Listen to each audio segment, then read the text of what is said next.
முக்கிய செய்தி. சிறையில் உள்ள பாகிஸ்தான் முன்னாள் பிரதமர் இம்ரான் கானை ஷிஃபா மருத்துவமனையில் அனுமதிக்க உச்சநீதிமன்றம் ஆணை பிறப்பித்திருக்கிறது.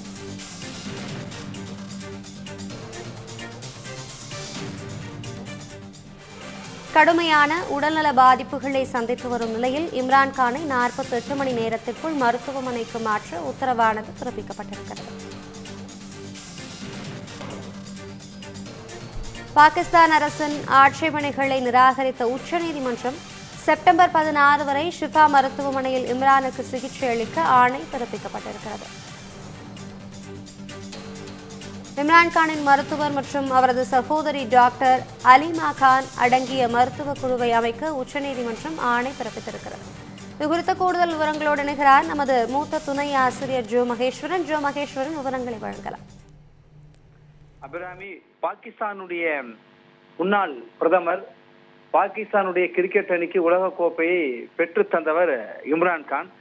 இவர் கடந்த 2023 ஆகஸ்ட் மாதம் முதல் 3 வருடங்களாக ராவல்பிண்டியில் இருக்கிற அடிலாலா சிறையில அடைக்கப்பட்டிருக்கிறார். ஊழல் குற்றச்சாட்டுகள், திருமணத்தில் சார்ந்த முறைகேடு உள்ளிட்ட பல்வேறு குற்றச்சாட்டுகள் அவர் மீது வைக்கப்பட்டிருந்தது. பாகிஸ்தான் தெஹ்ரீக் இ இன்சாப் என்கிற ஒரு கட்சி, பிடிஐ அப்படிங்கிற ஒரு கட்சியை தொடங்கி 2018 அந்த நாட்டுடைய பிரதமராக வந்தார். ஆனால் அதற்கு பிறகு அரசியல ஒரு சரிவை தான் சந்தித்து வருகிறார். 3 ஆண்டுகளாக சிறையில் இருக்கிற அவருக்கு உடல்நலக் குறைவு ஏற்பட்டிருக்கிறது. ஒரு கண் பார்வையிலே பாதிப்பு ஏற்பட்டிருக்கு. அவர் உடல்நிலை மிக மோசமாக இருக்கிறது.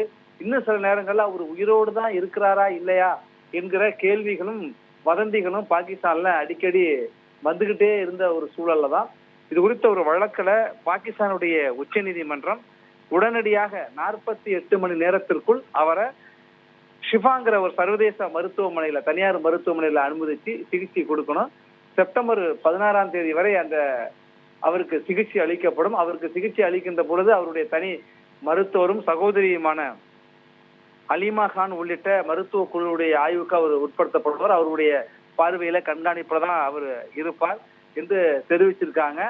அவரை சிறையிலிருந்து தனியார் மருத்துவமனைக்கு மாற்றுவதற்கு பாகிஸ்தான் அரசு எதிர்ப்பு தெரிவித்தது. ஆனா அந்த எதிர்ப்புக்கான காரணங்களையும் நிராகரித்து விட்டு 48 மணி நேரத்திற்குள்ளாக அவரை தனியார் மருத்துவமனையில் அனுமதிக்க வேண்டும் என்று உத்தரவிட்டிருக்காங்க. இது குறித்து அந்த அவருடைய கட்சி பிடிஐ செய்தி தொடர்பாளர் ஜுல்பிகர் அலி புகாரி செய்தியாளர்கள் அங்கு சொல்லுகின்ற பொழுது ரொம்ப வரவேற்கத்தக்க நம்பிக்கையான ஒரு தீர்ப்பு உத்தரவு வந்திருக்கிறது.